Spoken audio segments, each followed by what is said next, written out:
Originally, Peppy and myself got together with a couple other mates playing some songs, playing some cover songs for some mates, 8/8s back in high school. We started jamming with a few guys, and from that we kind of found Kale and Jim. Anyway, I just remember this particular party where I was there and Henschke and Peppy were there. Anyway, we got talking, and after a few beers it was like, you know, we should totally jam. And so I jumped up there on the drums and we played after they'd already played their set, and I'm sure it was absolutely terrible, but after that it just sort of went from there, and Jim came in a little bit later on. We all had a good time, and ever since then we've been chugging on.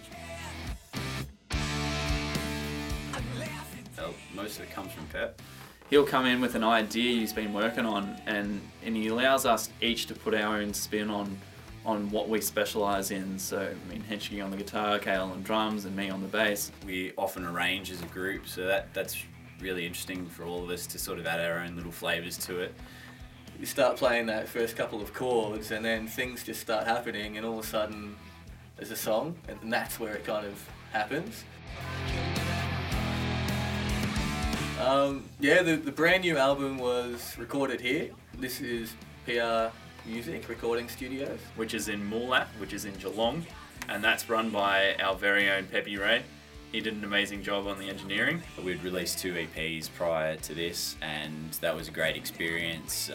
We look back on that very fondly, but yeah, I guess with something like an album, you really sort of ramp it up in your mind that it's a really big thing, and I guess you feel like, oh, you don't want to mess it up. But at the end of the day, it's all about documenting what was going on at that point in time. So I think, you know, we'll look back on it and be really proud of it, which I already am.